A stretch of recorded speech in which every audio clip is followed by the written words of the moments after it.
Hello and welcome to Cloverness. My name is Michelle and I'm very excited today to be doing my first Top 5 Wednesday video. Yay!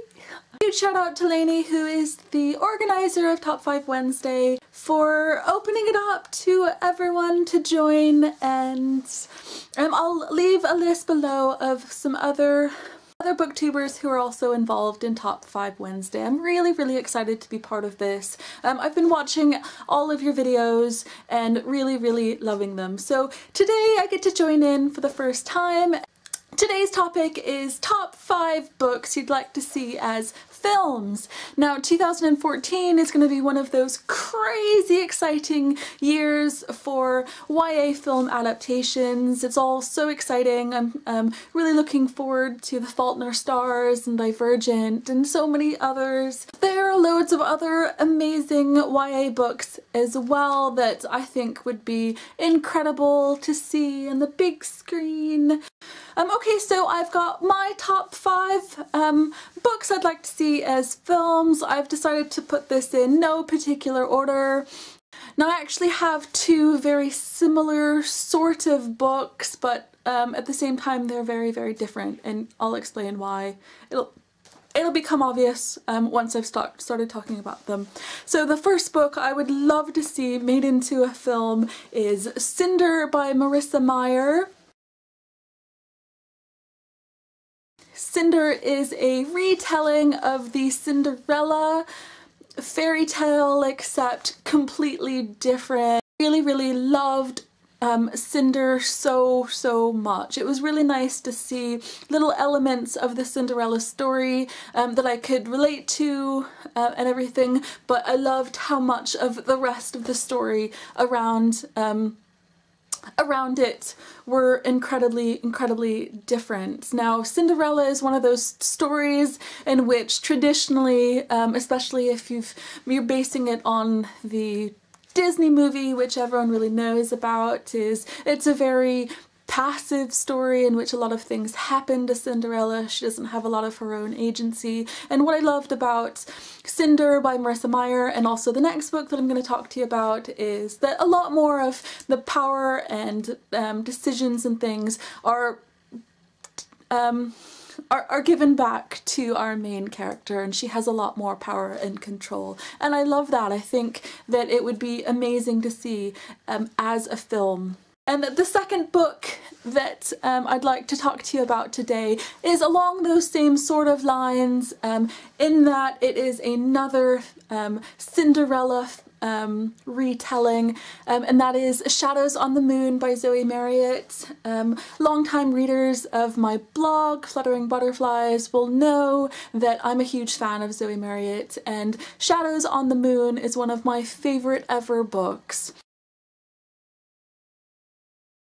It is a retelling of Cinderella, except in a fantasy, fictional, feudal Japan, and the main character in the book is really hell-bent on revenge after watching her family be killed in front of her. She barely escapes with the help of a very kindly friend. The book is sort of told in like 3 parts, in which she kind of transforms into these different things in order to further her goal on making it to the ball, making it to see the prince.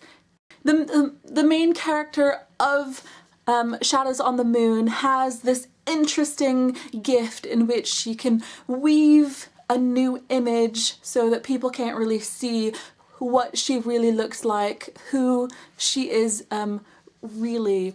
A lot of the book is really emotional, and as she's dealing with a lot of grief and sadness, and it is just so wonderful. I loved the setting a lot. I love the secondary characters, I love the love interest, I love how wonderful this main character is. It is so good, and I really recommend it.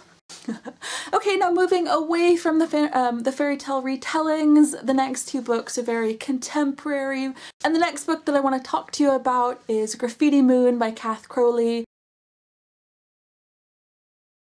I read Graffiti Moon quite a long time ago, and it's one of those books that is just so beautiful and appealing in the way that it's written and the characters and their relationships together, that even though it's been a long time since I read it, it is definitely still one of those books that really sticks with me. The things that I love so much about Graffiti Moon is how creative all of the characters are. I think there's three main characters, a girl and two boys, and the girl is interested in glass blowing, which I've never really considered before or anything. One is a graffiti artist and another is a poet, and the whole story is about the three of them getting to know each other more and falling in love and having this crazy adventure over the course of the night. It is so beautiful. I love it to pieces. Number 4 on my list is Rockaholic by C.J. Scoose, which I'm a big fan of C.J. Scoose's books in general. I love Dead Romantic, I loved her other books, but I think Rockaholic is by far my favourite of her books. It tells the story of a girl who is really upset about the death of her grandfather, and she throws a lot of her emotions and all of her energies into being this massive fangirl for this rock band. She goes to this concert with her best friend, and it's, you know, it's one of those bizarrely written scenes ever in which somehow she ends up kidnapping her favorite rock star, and she takes him home, throws him in her garage, and the whole rest of the story is this just outlandish, oh my god, what is this sort of thing. But it really deals really interestingly about her grief over her grandfather, her feelings about her best friends. There's this cute little girl in the story, but a lot of it is to do with Jackson, this rock star, and her, and kind of figuring stuff out together. It's fun, it's funny, it's entertaining, it's emotional, it's really, really good. And I just think that for that one scene alone in which she kidnaps someone using a curly whirly is worthy enough to make it on this list. Now, the 5th and final book that I wanted to talk to you about today is Anna Dressed in Blood by Cinder Blake.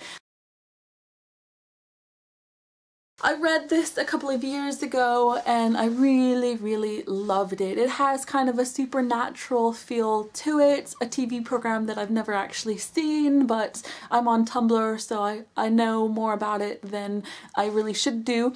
And it's the story of a boy who goes on all of these different road trips and adventures in which he identifies a ghostly presence in an area, kills them, and then moves on. And when he goes off to eliminate Anna's ghost, his experiences of the whole thing really change, and Anna Dressed in Blood is such a creepy, creepy book. There was a lot of moments in the story that I was just I had to like take a step back and go, whoa, that is too much for me. I can't be dealing with all of this scariness. And I think that if a lot of the special effects are done and a lot of the atmosphere of the whole story is done really well, it could work incredibly well on the big screen as a really scary horror film.